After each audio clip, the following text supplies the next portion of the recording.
Ground report दिखाते हैं। Israel और लेबनान की सीमा में हमारे सहयोगी अशरफ वानी वहां पर मौजूद हैं। ये रिपोर्ट। दरअसल मैं जिस जगह पर खड़ा हूं ये काफी महत्वपूर्ण जगह है। मैं बिल्कुल मेरे पीछे जो आप ये घर देख रहे हैं ये सभी फलस्तीन का इलाका है जो इजराइल कंट्रोल करता है। और यहां तक कि मैं यहां से नंगी आंखों से भी देख पाता हूं कि इस्राएली की आर्मी पोजीशन यहाँ साफ नजर आ रही है मेरे पीछे। लेकिन यहाँ पर कोई फौज का जिस तरह से हमारे देश में पाकिस्तान के साथ या चीन के साथ लगने वाली सीमा पर फौज की तैनाती होती है, ऐसा कुछ यहाँ दिख नहीं रहा है। यहाँ पर लेबनान में जो खबरें आई हैं हमारे सामने, कल जो है हमास और हिजबुल्लाह के कुछ लड़ाकू जो हैं मेरे पीछे बिल्कुल कुछ ज्यादा से ज्यादा 5 किलोमीटर दूर इसराइल की एक चौकी पर कब्जा जमाने के लिए घुस गए थे। वहां पर एक मुठभेड़ हुई थी जिसमें डिप्टी कमांडर जो है इस्राएली सेना के वो मारे गए हैं, वो गंभीर रूप से घायल हुए थे। बाद में उन्होंने दम तोड़ा और भी कुछ कैजुअलिटी जो है इस्राएली सेना की यहाँ हुई है। जहां तक आपने हिजबुल्लाह की बात की है, पूरे मिडिल ईस्ट में हिजबुल्लाह के बराबर कोई नॉन स्टेट एक्टर ताकत के तौर पर नहीं है। यहां तक कि कई सारी सेनाएं जो हैं मिडिल ईस्ट में कुछ देशों की, वो उनकी तुलना भी नहीं कर सकते हैं। इन देशों के पास अपनी उतनी बड़ी सेनाएं नहीं है, लेकिन हिजबुल्लाह ईरान ने एक ऐसा फोर्स बनाया है जिसमें उनका दावा है कि 1 लाख लड़ाकू उसमें शामिल हैं जो काफी प्रशिक्षित है और किसी भी वक्त मरने मिटने के लिए तैयार है। अब आपको एक और रिपोर्ट दिखाते हैं। हमारे सहयोगी गौरव सावंत भी ग्राउंड जीरो पर मौजूद हैं। ये रिपोर्ट मैं आपको उतर के यहाँ से दिखाने की कोशिश करता हूँ। हालांकि यहाँ पर उतरना बहुत सुरक्षित नहीं है, लेकिन फिर भी ये देखिए, यहाँ से हम आपको दिखाने की कोशिश करेंगे इस पूरे इलाके को।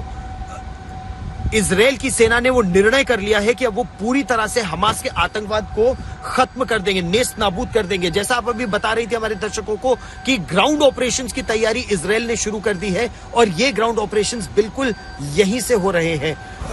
ये मैं आपको यहां से वो इलाका दिखाना चाहता हूं जहां पर इजराइल की सेना को तैनात किया गया है। ये देखिए, ये इजराइल की सेना के टैंक्स हैं, ये इजराइल की सेना की बख्तरबंद गाड़ियां हैं, मिसाइलें हैं, ये सब यहां पर तैनात कर दी जा चुकी है।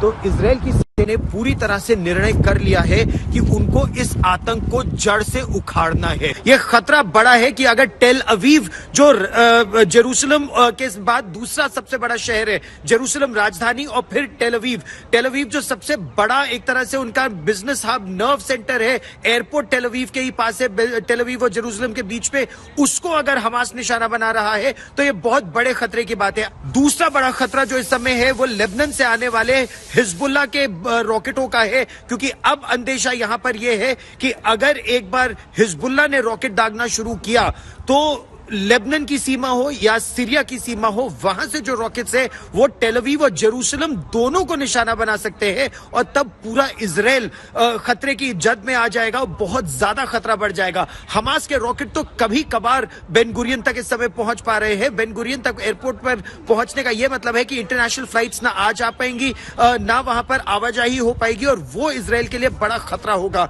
इसीलिए आयरन डोम का एक बहुत जबरदस्त protection shield Ben Gurion airport के आसपास रहता है। इस रॉकेट को तो इंटरसेप्ट कर लिया गया, लेकिन विमानों की आवाजाही में फिलहाल यहां रुकावट है।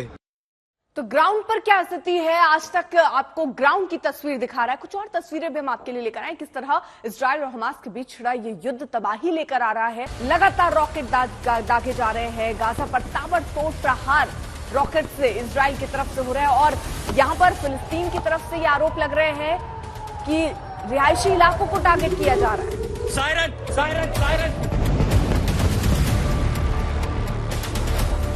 Just how democracy is in